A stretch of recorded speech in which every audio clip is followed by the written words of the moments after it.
And hi there. Welcome back for another episode. Welcome back for another episode of Gears of Trust. My name is Maynard Bear, and I'm your host for Gears of Trust. And today I'm going to be talking to a newfound friend, Lucinda Landry from Costa Rica, who formerly used to be right from Fort McMurray. Those who know me personally in my day-to-day exchange, I speak of dreams of Costa Rica. Considering political turmoil here in Canada, and I don't have a lot of faith in the Canadian government, Costa Rica, through some quick investigating, seemed like a really good destination if one's going to be leaving the country on a permanent basis or becoming an expat.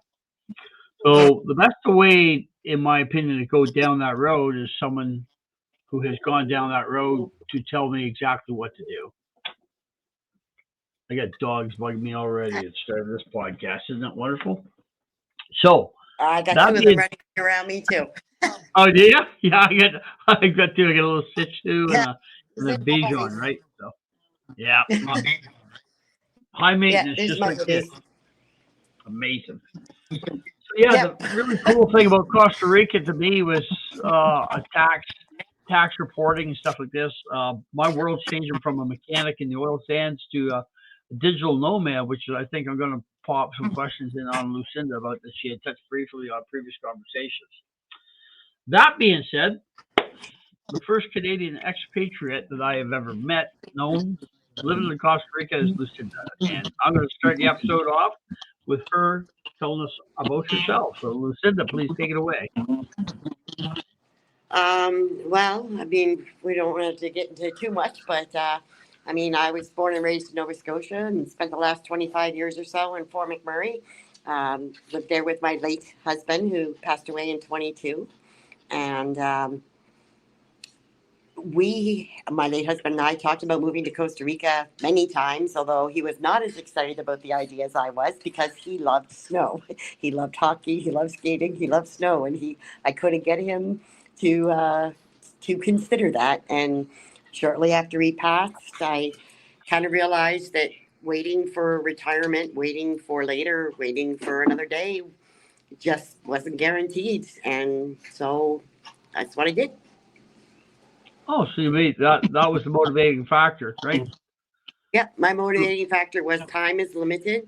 And my late husband and I always said, when the last kid graduates school, we'll do this. When the last kid graduates school, we'll do this. When I'm ready to retire, we'll do this. And he never made it that far. Wow. And so I don't want to do that. Yeah. Well, that's fair. That's fair enough. Absolutely fair enough. Yeah, there's no guarantee on anything. No. I'll tell you right now, I'm guilty of that, saying as soon as we get this done, as soon as we get that done, as soon as we get this done. Yeah. We all fall into that trap. So I guess kudos to you for getting your ass going and getting down there, getting things happening. So I guess like Costa Rica, why would you pick Costa Rica? Why not Nicaragua? Why not Mexico? Why not all the regular stuff? What drove you to Costa Rica? Well, I'll tell you, you mentioned politics in your introduction as your motivating factor. And the very first time I started researching what country I wanted to move to was in late 2015, early 2016, just before the fires and just after Trudeau got himself elected the first time. Wow. And that's when I decided that I needed to find another country to live in. And I started researching countries. And at that time, all you needed to do to move to Costa Rica was have $40,000 US in your bank account, and you were allowed to apply to be a citizen here. Oh, that easy. It was that easy then. Not anymore, but that was the requiring factor then. And I spent days trying to convince, on a regular basis, bringing up Costa Rica and sunny weather and beaches, and we could have a house down here for $15,000. Like it was dream, but like I said, my husband kept saying later. And he didn't make it. So I just decided I don't care what the cost is. This is where I'm going. But at my time of research, Costa Rica was the most politically stable, the most affordable, and the most close to a beach for me. And I mean, look at that weather. Come on. Yeah. It's So you're not So this is mid-February in Canada. So you're telling me it's not minus 30 there; it's plus 30. Is that what I'm getting? Yeah, we're plus 32. Yeah, we're plus 32 today. It was plus 35 yesterday. I thought I was going to die. It was very hot. Wow. Yeah. Yeah, that's definitely not Canadian weather by any stretch of the imagination, eh? No. And the So weather here is like this. It hangs around 30 degrees. I mean, we got a warning on our phone. I was actually talking to my daughter, who's still in Alberta. And about 2 weeks ago, I got a weather alert on my phone. I mean, we all get them. You've got smartphones, and when the weather changes drastically, you get an alert. Well, here in Coco, I got an alert that said foyer, which basically means it's going to be freaking cold, because that night the weather was going to drop to 28 degrees and the locals were panicking. really? No way. Yeah, 28 I got a degrees. weather alert. It was going to be 28 degrees. Oh, Yeah, and they wow. were all freaking out and freezing. Yeah. I guess that's kind of weird, eh? Right? That's so. You've been there 2 years. Are you starting to adjust to the temperatures or what? Oh, I'm completely adjusted to the temperatures here. It's been just about 3 years I've been coming here, actually. And Wow. I had to go back to Canada. Part of that, how long can you stay question that I'm sure you're going to ask later. Right now, I'm still here on a visitor visa, which means every 6 months I have to leave the country for a day or two and come back. So I had to leave actually the very February 1st. I was back in Calgary for 3 Calgary. days. And if you remember if you remember the weather in Calgary on February 1st, it was the coldest week ever. and I was coming from Costa Rica to Calgary for 3 days. I thought I was going to die from the cold. I was totally, we just stayed in our hotel room and froze. So that's what prompted you to roll back, eh, into Canada? Yeah. Yeah, I had to Debbie and because I. my 6 months was up. Well, my wife and I came down from Fort Mac when you were in Calgary for our grandson's birthday, and we had a Yeah. snowstorm all the way down the Mac. One fatality on 63. Took 6 hours to get down the highway and then drop into deep freeze, man. So that's brutal. So your It was decision to cold. Canada, your decision to leave Canada was pretty easy, but making that big decision. So number one, did you know anybody in Costa Rica, or did you just Yeah, rough it? it Say, was, I mean, well, the first time I came down, it was like everybody should do it as a bit. Find the town you like. I mean, Costa Rica is a big country. There's lots of different types of areas and lots of different types of climates. So the first time I came here, I actually booked one of those 5-star all-inclusive nice resorts, on a beach here in Guanacaste. yeah. I stayed there for 2 weeks just to be able to travel and see parts of this province, because this was the province that had the climate that I thought I would like the best. And so I came to Guanacaste, which is on the west coast of Costa Rica, and checked it out for a couple of weeks, and I didn't want to leave. I mean, my first trip to this town here, Coco, was actually with a local who I had met while I was at my resort, and he offered to give me some tours around and drove me to all the different climate areas here in Guanacaste. And we stopped into this little town called Playa de Coco for a late lunch and a little dancing at a nightlife here. And as soon Yeah. as I hit the main strip of Coco, I was in love. I mean, this place, just this little itty bitty tiny town, has everything I want in it. Well, that's kind of cool. That's Yeah, a hard yeah, way to it's do it, got though. great nightlife. Where I'm going Yeah, with this, yeah. Lucinda, is that you had absolutely no support mechanism in Costa Rica when you decided to make this move. Is that correct? I had no support mechanism anywhere when I decided to make this move. I was completely alone in the world. It Wow. was me, and yeah, I had no support system the first time I came down here. I was completely by myself. Whether I stayed in So Canada or whether I went, I so was that must have factored into your decision making process, eh? absolutely. I mean, like I said, after my late husband passed, I sat in our house for a few months, and I get phone calls from the kids or from my parents or from the odd cousin or whatever. They would make a call and how are you doing and how are you holding up and anything we can Yeah. do. Everybody always says anything we can do, but most of them don't mean it. And I Yeah. realized that everybody I talked to was on. Nobody knocked on my door. Nobody came through the front door. So why am I staying here in Canada? Fair enough. You know, No. if nobody was knocking on the door. So I was by myself, and I got phone calls, but they can call me in Costa Rica. They could call me in the Philippines. They could call me in Amsterdam. They could call me wherever I landed up. So I did do a little traveling right afterwards. I did hit a few countries, but my heart Yeah. knew I wanted to be in Costa Rica. But I did a few different countries up and look into the different options, and yeah, my So that's for me in my mind, Lucinda, that's a pretty big transition to go from Canada, and we just see that what you told us about the temperature here already, where we're minus 30 to plus 30. There's that transition, but like yep. I see Canada as kind of like a first world country. Is Costa Rica a first world country, or is it a third world country, or like politically? Well, I guess Well, you're pretty sharp because in 2015 you realized where Trudeau was going to take us. So you started looking then. Right now, I'm not that smart. I'm kind of that's right. stunned, I I guess. knew that. I There. knew the move it the minute he got elected. Yeah. Well, So, yeah. as far as first world and third world country, I guess technically this would be called a third world country, because of some of the amenities that they don't have. But let's talk about the amenities that they do have. I mean, Okay. I have internet here. I have cell phone service here. Um, I, as far as TV goes, I mean, I don't think anybody in Canada ever watches cable anymore. Everybody does downloads. I have access to the same downloads here. You get your VPN. I get all my Canadian channels. I can watch TSN, right? So, um, I don't, I don't feel that it is a third world country while I'm here. Now, as you know, I remarried this August. I'm now married to Louis, and he was a mechanic in Fort McMurray as well.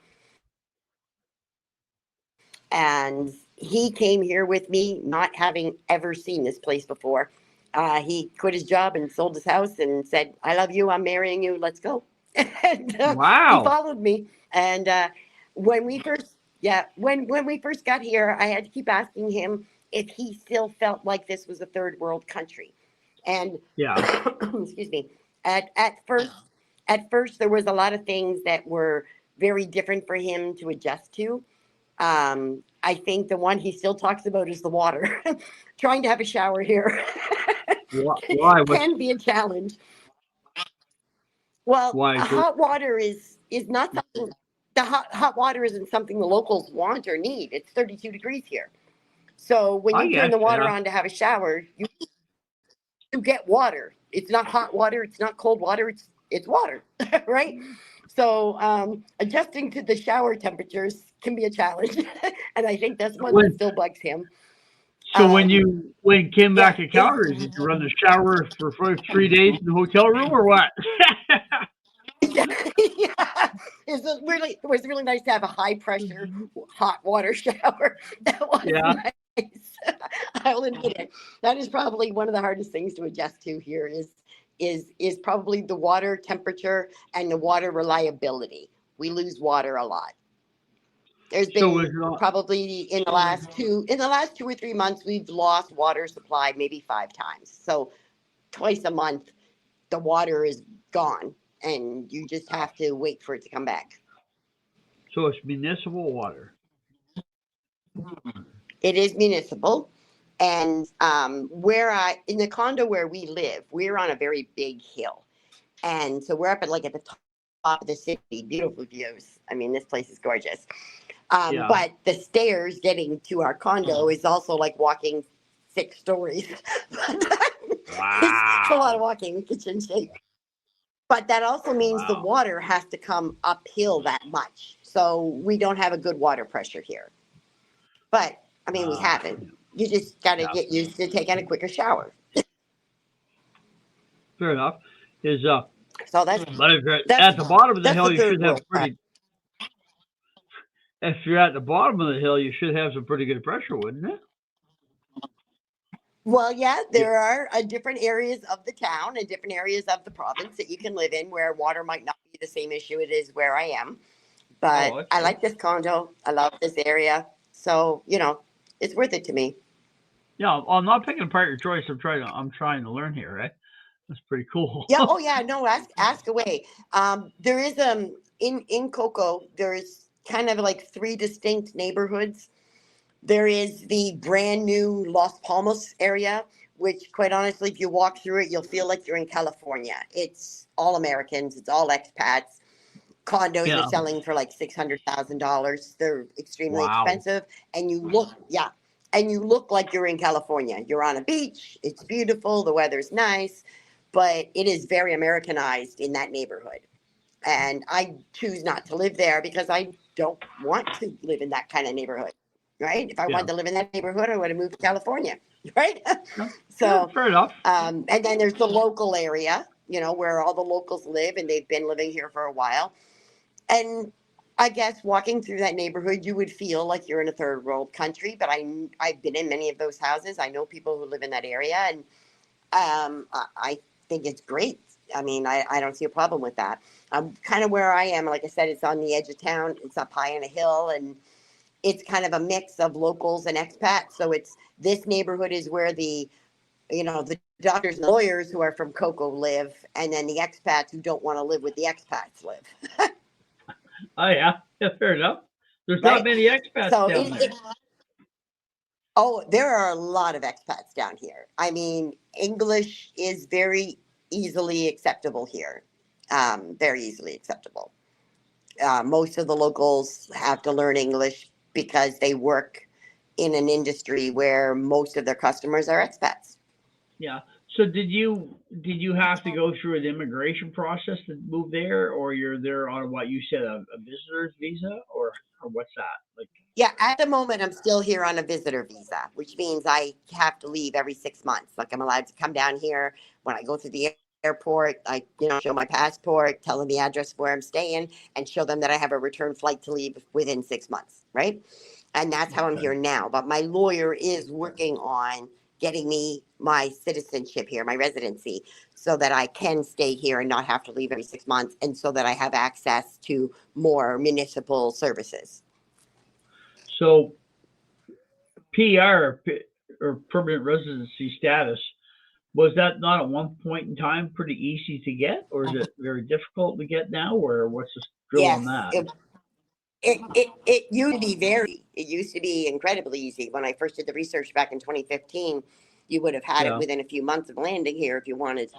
But as the years go by, I mean, just in the last 3 years, I've watched them change the rules 4 times. So Oh it is wow. getting more and more challenging.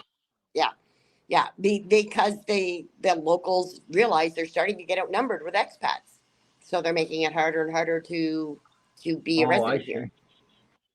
But they're Uh, making it easy and easier to be a visitor here. yeah, yeah. So they like the money and Right? not the attendance, eh? Yeah, yeah. So you There's did you there. did did you bring down a lot of belongings, some furniture and stuff, or you just brought a couple bags of clothes and start from scratch, Um, or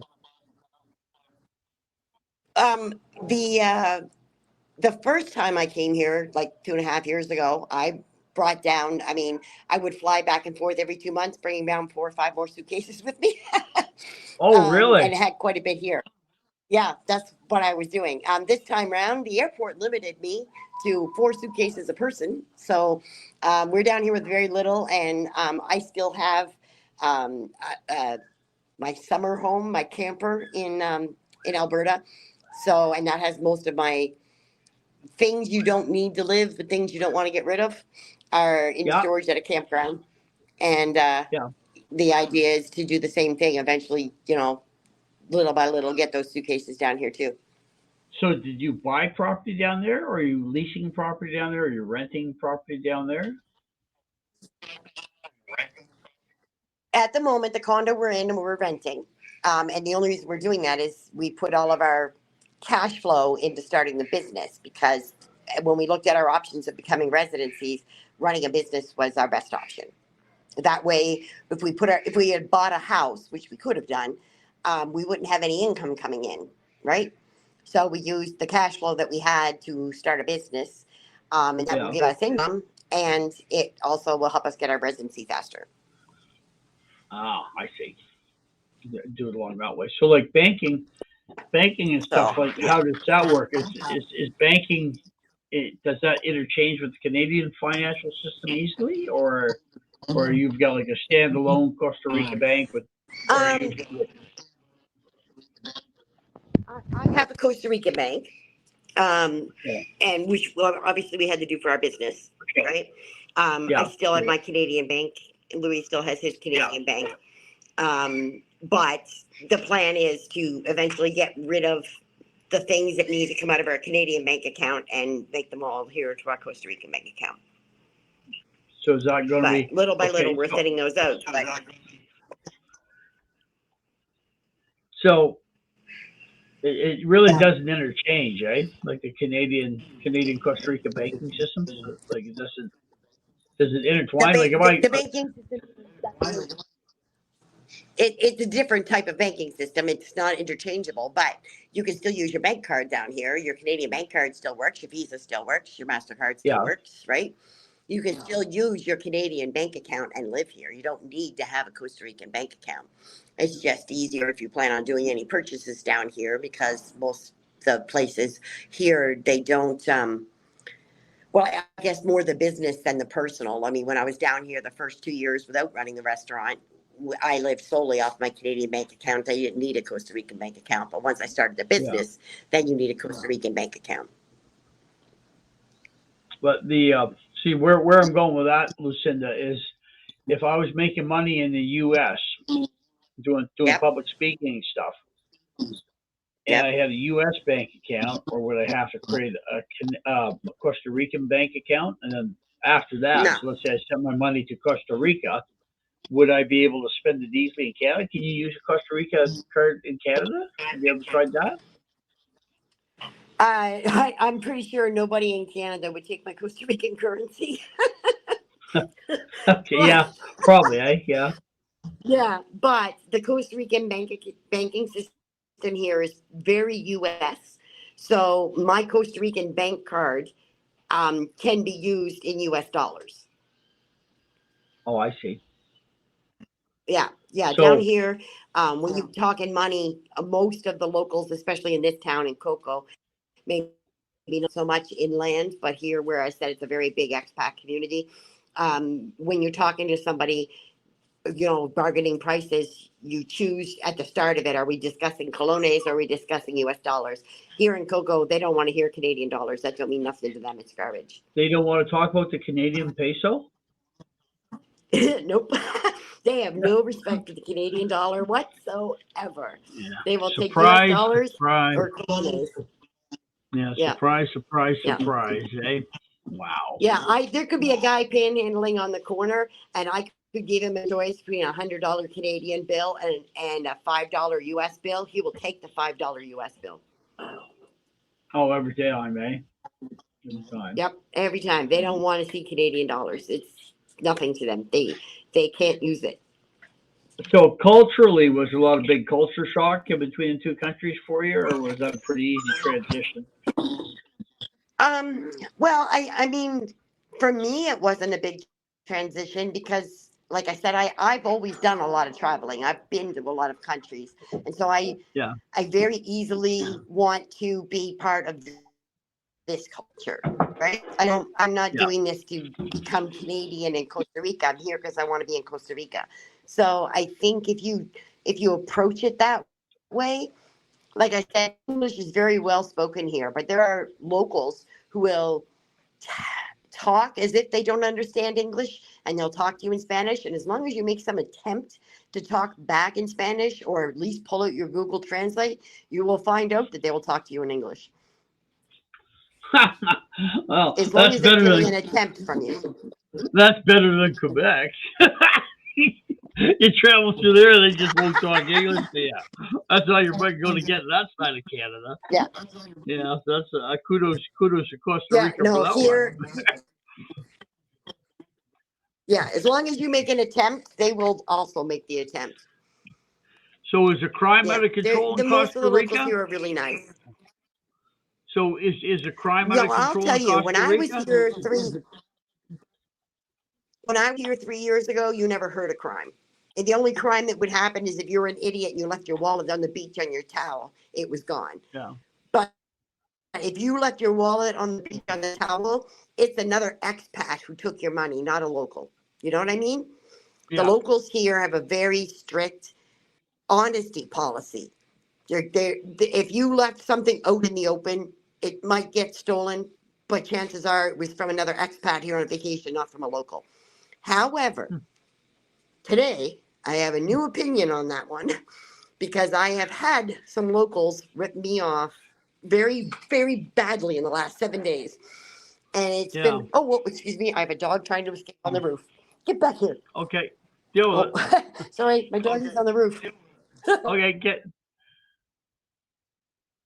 Lucinda, deal with your dog on the roof, and I'll just jump to a little segue here.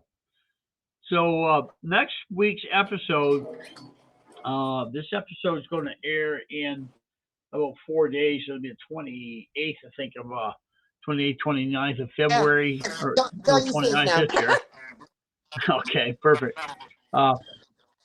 Yeah, so coming up on Gears of Trust, our following episode after this will air this coming Friday, which is the 28th of February. My next episode is going to be with a gentleman from AmericanFund.ca, and they're the guys that posted the billboard down by Bowden, wanting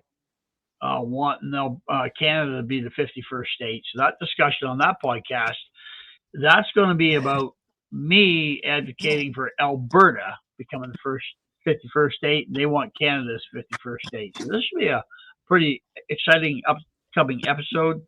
Also, for those who follow will I be able to get back into Canada? Don't, man. We got 2025 is going to be a year of change in Canada. I'll tell you that.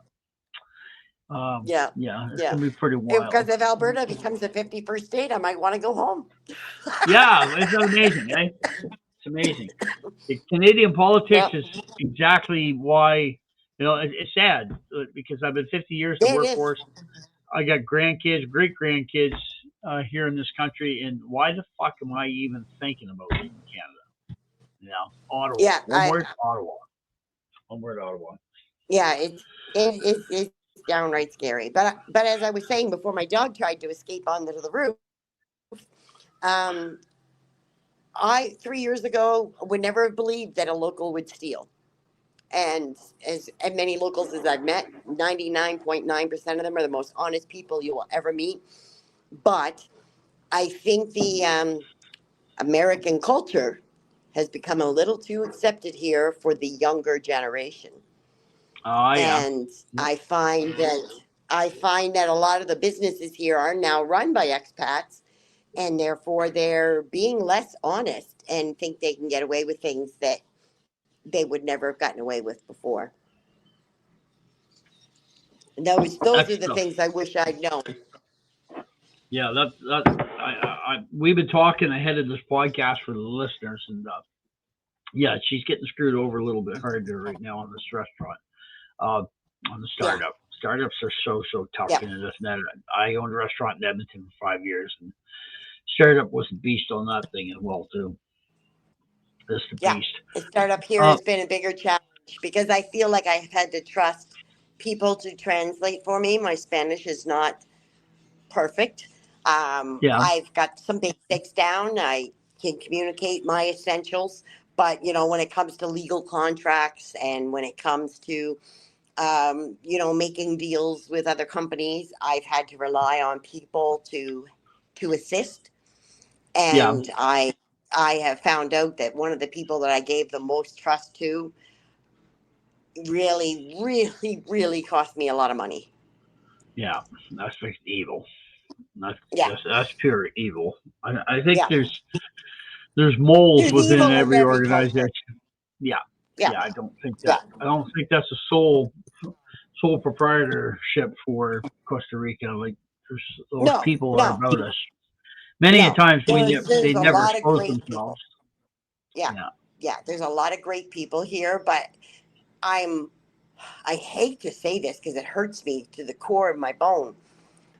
But yeah, the other companies here that are being run by Americans and Canadians, and right now I have a very specific Canadian businessman in mind who's really upsetting me.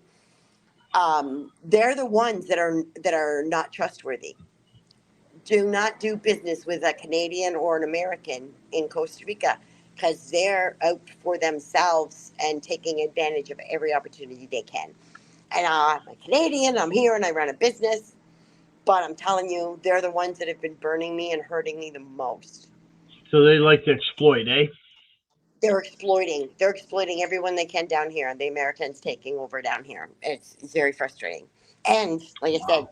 there's one particular businessman who's really pissed me off, and he is a Canadian from Quebec here in Costa Rica. Ah, And he has yeah, earned himself a nasty reputation as being an evil businessman. yeah. Well, he's from Quebec. What do you need more to say? Careful now, my husband is from Quebec. My new husband Louis is from Quebec. So, Je suis the Canadian, madame. Like, trust me, right? it's I'm from New Brunswick. yeah, I'm from New Brunswick, and yeah, absolutely, I tell you, yeah. yeah. I've had, So it's I there's did, evil I in every didn't, culture. I did not have to go to Costa Rica to find out the niceties of the Quebec culture. Yeah. Put it that way. So yeah, he's down here really not doing well by our country's name as a businessman in this community. So is that so? Have you ever had a point where you say, "What the hell did I do moving to Costa Rica"? Has that ever crossed your mind? Or I do not I do not regret moving to Costa Rica. I do not at all. I may have been second thoughts about trying to open a restaurant here, but I not about moving here. Not about moving here. And like I said, you asked before in some of the list of questions, what do you wish you knew before and what do you wish you had a little bit more knowledge up front. I yeah, wish I wish I was a little less I give everybody the benefit of the doubt. Everybody's good until they prove me they're evil. And that's come to burn me in life a lot, whether in Canada or here. But yeah, lately here, it's really it hurts. yeah. You don't need that. You don't need that. No, That type. Yeah. So that once again makes you more jaded, right? Makes yeah, it you more does. I jaded. get a little Yeah. bit more jaded, and when I told my husband my interview with you today was today, he's like today, and I'm like, yeah, I know, I'm in a mood. Give me a bottle of wine, I'll get through it. for listeners, for listeners, watch us on YouTube. Show them your wine, Lucinda. Show them your wine. She got, Oh yeah, she got, there's my wine. I'm ready. yeah. She gets. We get halfway through the bottle. I suspect it might be a 5-hour episode, folks. So, I mean, just saying. Yeah. Well, yeah, it was a rough few days, but we'll recoup, and Okay, so it's let's just. say you get through this bottle of wine in the next 10 minutes, you fall down the stairs. What's healthcare all about down there? I'm glad you asked about healthcare because it's actually one of my favorite things about Costa Rica. Now, I told you my late husband passed in 2022, and Yeah, everybody always asks me if it that was of transpired. That COVID. transpired in Canada, correct? It did transpire in Canada. Okay. He got put on disability and let off of work in 2020. Actually, 3 days before the first COVID shutdown, his doctor put him on disability. So he was on disability all through COVID. And because we were living in Fort McMurray, and I lived there for 25 years, I love Fort McMurray, so don't take this sentence with anything more than a grain of salt, but the hospital sucks. Yeah, And yeah. so we decided to go to Red Deer during COVID so that we Okay. would be halfway between Edmonton and Calgary. And maybe with his health, we would make sure he got the care he needed, that Edmonton and Calgary might be a little bit more easier to treat him during COVID with his illnesses than Yeah. Fort McMurray was. Unfortunately, because of COVID, they wouldn't take him in for the surgeries that he needed. He did not die of COVID, but I say he died because of COVID. Because of Because COVID, yeah. he needed a colonoscopy to save his life. He died of ruptured bowels in his sleep on Valentine's Day of 2022. All he needed was an effing colonoscopy, and he'd still be here today. Thank you, But the Alberta Health doctor wouldn't do Services, it. guys. You got it. So Alberta Health Services is not my favorite topic. It's very hurtful for me. Yeah. Now, on that same topic, I have a long list of health conditions, very long list. None of them deadly, but all of them a pain in the ass. You know what I mean? Yeah. And Yeah. I have been waiting since November of 2019 to get an endoscopy to check my Barrett's esophagus because Yeah. I have very bad Barrett's esophagus. It makes it hard for me to breathe. It makes it hard for me to sleep. It makes it hard for me to eat. It's not going to kill me yet, but it is very uncomfortable and very painful. And I've been waiting for endoscopy every 6 months, and I haven't had one yet. I'm still on the list in Alberta to get an endoscopy, and I still Wow. don't have it. Now, So here in Costa Rica, I have a new family doctor. She is a local. She is great. She is amazing. I actually had an infection in my thumb. It was dumb, stupid error, and I got an infection in my thumb. So I asked on Facebook, the Coco groups, the people who live here, can you recommend a doctor? I got to go get an antibiotic, right? Nothing yeah. major, just need an antibiotic. So they all recommended this. She does host calls. She doesn't have an office. She came to my home and she said she was going to write me the prescription, and she wanted to know what other meds I was on to make sure that I didn't conflict with any of the medication I'm on. So I grabbed my big bag of meds because I was currently at that point in time when she came to my home in January, I was on 17 different medications that my doctor Holy in Fort Jesus. McMurray put me on. 17 different Wow. medications. Okay. Now That's I a have a lot of pharmaceutical. health conditions and it's a lot of pain in the butt. Pharmaceutical nightmare is what it is. But anyway, in September of 2023, I ended up in a coma in Fort McMurray. And nobody could find out what drama in my family with people having their opinions because I ended up in a coma on what would have been the 20th wedding anniversary with my husband that passed. So people accused Wow. me of trying to commit suicide, but that was not the case. That's not what I did. But that is what my immediate family accused me of and what they choose to believe. I didn't know what put me in there. I mean, there's a whole lot of speculation. But my doctor here in Coco went through my 17 medications, and she said to me, right out of her word of mouth, without her knowing about my coma a year before, and said, "Are you trying to put yourself in a coma with this stuff? This med doesn't go with this med, and this med doesn't go with this med. You're going to end up in a coma soon." I said, "Too late. That was a year and a half ago." I was in a coma in Fort McMurray. And the doctors didn't even realize the 17 meds they had me on is what put me in that coma. That's My unbelievable. doctor here changed up my meds. I am now on 4 medications to treat all of my symptoms, all of my syndromes, everything. I'm on 4 meds. Wow. And I feel better medically now by that family doctor coming to my home to treat my thumb infection than I have felt in years. Wow. Yeah, that's the Coco medical system. I So feel better here with that doctor than I did with all of my specialists in Fort McMurray. And as so for can the you get endoscopy that I've been waiting for 6 years, yeah. I can have it done here in Coco on a minute's notice. My doctor told me when I'm ready to get my endoscopy done, let her know for $250 US. She will pick me up at my house. She will drive me to the hospital. She will be there through my whole treatment and she will drive me back. For $250? You got, I Jeez. can get the treatment. I've been waiting 6 years to get in Alberta. I can get it done here tomorrow if I want for $250. If you park on the wrong side of the street near the hospital in Fort Mac, that's $120. Exactly. Exactly. What's wrong with it? You better. That's what I'm telling you. I want to be a citizen here because I want the health care that they have here is way better than what's available in Canada.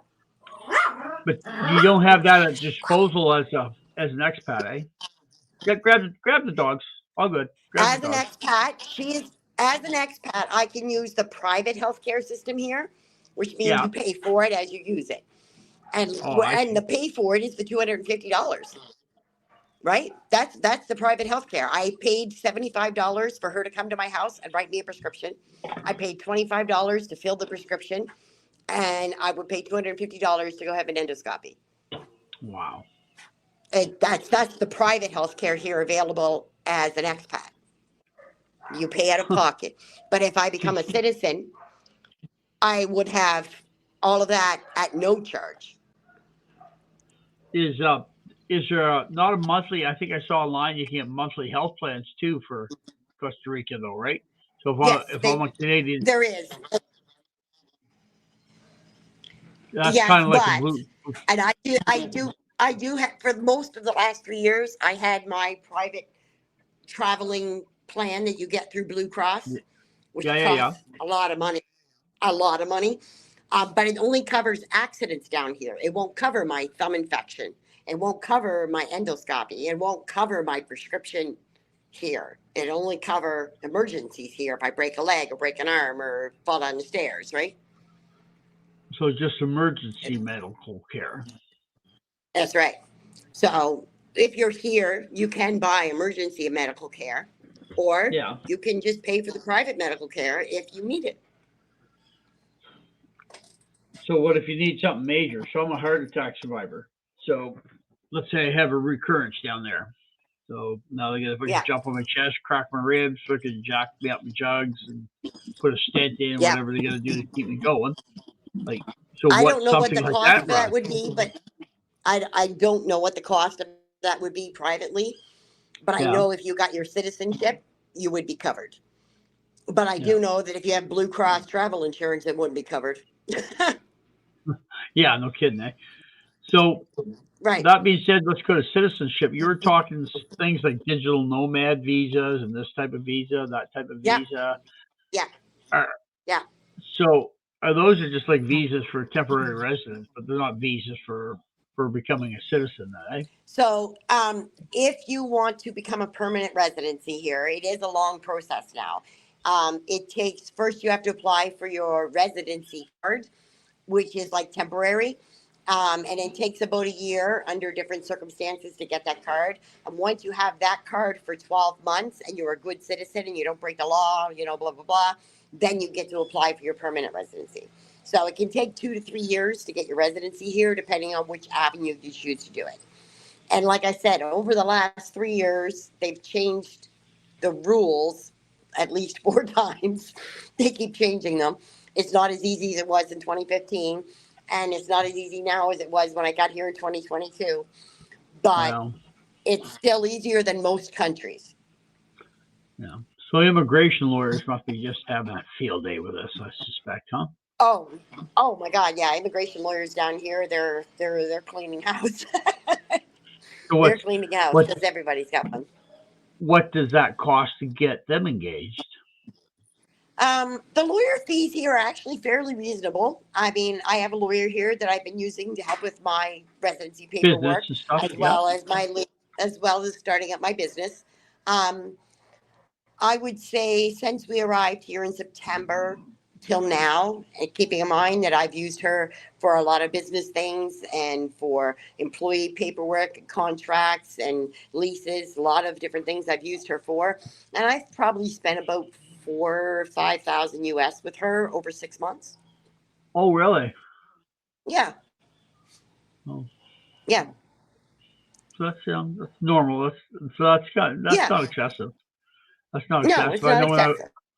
When I bought a restaurant in Edmonton, man, I'm going to say I dropped $10,000 in legal fees pretty quick, I think, on that deal. But because it's a franchise, and then leases, and then this, and then that, and then this. And everybody has their hand out, right? So everybody's. You got it. Everybody got their hand out. Yeah, but Canada, the lawyers here, I have a good lawyer. She's really nice, And Yeah. I would recommend them to just about anybody who wants to try and work their way through the process, because, like I said, the rules change a lot, Yeah. and they are pretty good. There's a few things after the fact that I wish I had read a little more carefully, but again, my Okay. Spanish Well, wasn't good enough. so explain that stuff to me. So what things would you wish you have done different, or? Well, my lease with my rental location for the restaurant was a nightmare, and is a nightmare, and continues to be a nightmare. Um, I It's written in Spanish, of course, because we're in Costa Rica and that's their official language. Yep. And so that means that I, have to Google translate the important stuff, and my lawyer tell me the rest. And, Google Translate's not perfect. I'll give you a funny example of Google Translate. So I had to write all the restaurant recipes are my recipes. So I had to translate my recipes into Spanish so that my cooks could read it and, put the food out. And when you use the expression "put cheese on top," when I used Google Translate to translate that, it said "put cheese on your shirt," because top rather than top, Oh yeah. right? So it said Yeah. "put cheese on your shirt," and my staff were looking at me like, "What?" Right? Because the word "top" has a couple of different meanings. So you have to be very careful when you use Google Translate, because it doesn't always tell you the really important words. Yeah. The Right? ones that make the So that's a difference. funny Yeah. example of what happened in my kitchen. It's not Yeah. so funny what happened in my rental lease. No. I know when I did my restaurant in Edmonton, there was the lease on that was 10 years with the mall, and yeah, Yeah. big long term liability, right? Big long term liability. Yeah. So same type of game down there. Yeah. Yeah. I mean, it was a 3-year lease, and I'm only 5 weeks in, and I already having a hard time trying to still be humanly nice to these people, because they're not being nice to me. You know the expression, you get what you give. Well, I've been Yeah. given, and what I'm getting ain't the same. So I think it's about time I start giving what they've been giving me. Yeah. Well, that's not a good place to be, though, right? No, not it's not. It hurts a lot. But Oh, I'll find a way to fix it. I yeah. just right now it's a rough day. Yeah. The I work with a guy on shovels at Suncor, and he's got a lot of experience with Columbia. Yeah. He was with the shovel company and working out of Columbia. I think it was Thesey was working. He managed down there for 3 or 4 years during the peak of their crime season, I guess you could call it. And that's transitioned to a different country too. But I guess I'll throw my specific situation out there. So I've written a book for those following me. It's available on Amazon now. Onward Buttercups. That's about team building. The team building book then is now in the process. I'm building a course off of that book, which 8 subsections of courses where you can buy individual courses, a bundle of courses, whatever. That'll be selling digitally. Uh, Also, on top of that, I'll be doing a speaking tour, and I have another book coming out to follow Yeah. up to this. That being said, I plan to do everything digital, with the exception of a speaking tour, and I'm talking with a company to 2026. I'm looking to be speaking on stage as keynote speaker in 2026. Nice.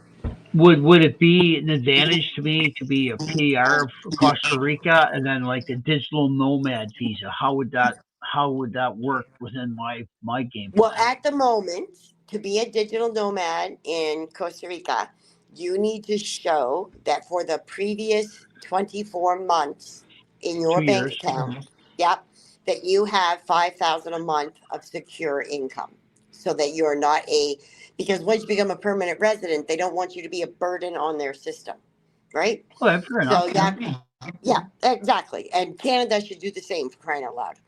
But Yeah.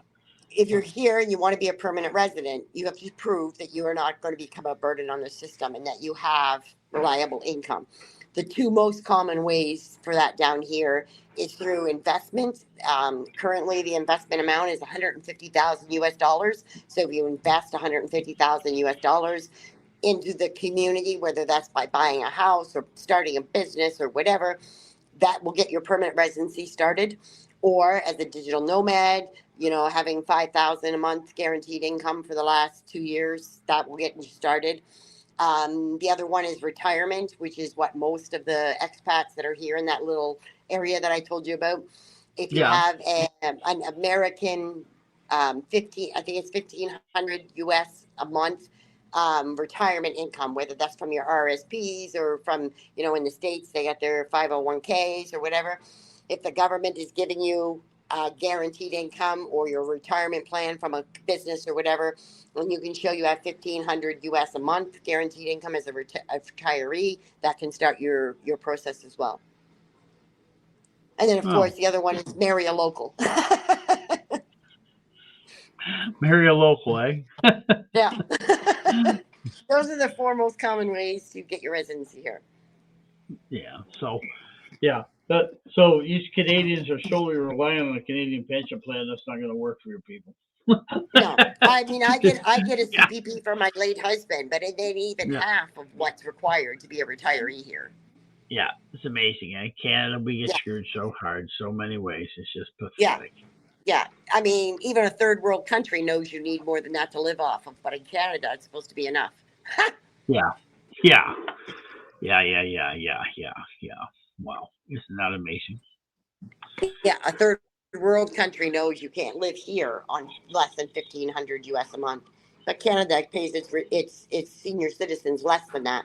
They don't even qualify to come to a third world country to live. What a great international reputation we have as a nation, eh? Yeah. Wow. Amazing. Yeah. So guess where we're at now, Lucinda? We're at the final quick fire round. Ask me away. I'm ready. Ask me away. Okay. Best place to live in Costa Rica for an expat? For me, that place is Playas de Coco. Playas de Coco, west coast of Costa Rica in the subduction zone, and like you're telling me at the start of the podcast, we have earthquakes on a regular basis. Some you feel, some you don't. Is that correct? Yes. I've been coming here 3 years. I've been here more than half of the time of the last 3 years. I have felt 2 earthquakes. The first one scared the bejesus out of me. I was laying in bed. It was like 4 a.m, and I watched a crack form in the corner of the concrete wall of my bedroom. Holy mother, I was terrified. I near shit the bed. I was terrified. And then in September, when we first got here with my new husband, Louis, we rode for a walk and the road started to shake a little bit. He goes, "Is there a transport truck somewhere?" And I was like, "No, honey, that's an earthquake." Wow. Yeah. So, but there was one here about a week and a half ago, maybe 2 weeks, 2 weeks tomorrow. I'm pretty sure it was Wednesday, 2 weeks ago. Anyway, it showed up on our Facebook feed. Apparently it was like a 4.8. I didn't feel a thing. I was working. I was in my office. I was in the apartment, in the office building. I didn't feel a thing. So I don't know if I've gotten accustomed to them or what. But there are days, like I said, with the water supply or the internet, where the internet will suddenly go out. And then 5 or 6 minutes later, it comes back on. And it was because we had an earthquake just offshore. The ring of fire is just right out here in the Pacific waters, right just off the coast here. So we do get a lot of earthquakes. And like I said, as long as I've been here, I've felt 2. I've been aware of, 2 or 3 a day. But you don't really feel most of them. They just knock your internet out for a couple minutes or knock your water supply out for a couple of minutes, and they come back. Wow. Amazing, eh? Yeah. Okay. One Costa Rican food you can't live without. So there's one food down there that you're falling in love with, or what? Oh, I love the food down here. And there's a good variety of food. Here on the local strip, there's 2 Indian restaurants. There's a Japanese restaurant. There's a sushi restaurant. We've got 3 amazing Italian restaurants here in town. There's the local bars with your burgers and tacos and things like that. A couple of soda shops. And those are the local restaurants that serve like beans and rice, like local food. So what's your favorite? Lucinda, what's your favorite? There must be one favorite food that you have down there. I guess I that wine's tried- almost gone. Huh? yeah, it is. My favorite local food is probably they call it I can't pronounce this. My Spanish isn't good enough, and it's basically a pizza pocket, but it's spelled Oh yeah, ENDO something something. yeah, But it's a pizza pocket. It's made with a different kind of dough. It tastes. It looks like a pizza pocket, but it yeah. tastes. It tastes. Oh, it's just so hard to explain. It's like it's a spicy, meaty, bready, folded up pizza. It's just really good, and I can't pronounce the word. There's something to work towards anyway. Yeah. So and endo something. But I can't pronounce it. But Um, yeah, you just point to the sign and here it comes. Is that what you're telling me or well, they what? bring you the menu. They bring you Yeah. the menu, and most of the menus here, if you're in an expat area, are going to be in English on one side and Spanish on the other. Oh, I see. Yeah, Um, yeah, yeah. so yeah, but the little soda shops, which is their word for local restaurant, they call them a soda shop, and Yeah. they have their menu is going to only be in Spanish. They're not going to have any English on their menus, and that's where your best food is going to be. Yeah. Oh, So that's you cool. grab the So, menu, you pick out a few keywords, and you go that one. you let her watch people buy and then look at what they're eating, I guess, right? Another way to do it. Yeah, yeah, yeah. Yeah. Just trial and error. Now, as for my favorite restaurant in town, I mean, outside of my own, of course, mine is my favorite. But if I had to go to one of the other restaurants here in town on date night, as Louie and I do at least once a week, there's a Yeah. little place called Villa Italia. And it's an Italian restaurant, and it's run by a guy who literally moved here from Italy, and the food is Wow. amazing. It's so good. You are in Italy. The food's amazing, absolutely amazing. Wow. Extremely expensive for a night out. We only go there one every 3 or 4 date nights, but food is amazing, amazing. That's cool. Good food's always important. Absolutely. Yeah, yeah. There's so many great restaurants here in this town, and just so many great people in this town. But I wish I was a little more pessimistic of certain people when I came here. That's my biggest. More, That's my biggest take back. Yeah, yeah, too I trusting. yeah Yeah. I was too trusting of too many people. I made a few bad choices with who to trust. Yeah. But but So I with mean, that, like I said, 90% of the people are great. with that being said, Lucinda, that's probably quite possibly the worst mistake a newbie could make. Is that like what The worst mistake a new? newbie could make is if you Yeah. have What an was? important piece of paper, like buying a condo or buying a piece of land. Um, you need to trust your lawyer, but you need to bring a translator too. Have two people completely unrelated reading that contract to you. Oh, really? Yeah, I would do that next time. I would have two people who don't know each other helping me read every important contract. And So yeah, there's a lady who lives here in my condo building. Now I rent in this condo. She owns in this yeah, condo, and she also owns a condo in another area of the same province, closer to where the volcano is, Lake Ardenal. Also a very yeah. beautiful area. I've been there. Um, Her condo in Lake Ardenal became a protected reserve area by the government, and now she can't live in her condo, and she's got lawyers fighting like crazy. Oh, So God. exactly. So for me, I would not buy a condominium here because you don't have any rights. You don't own it. Yeah, It's not the yeah, same rules as in Canada. I would not yeah, buy a condo here. I would only buy a standalone house that is, of course, translated by at least two people, your lawyer and yeah. someone else. You hire a translator, and make sure you have all of the proper water lease, electric lease, and that kind of thing for your land. And I would not buy a condo in this country.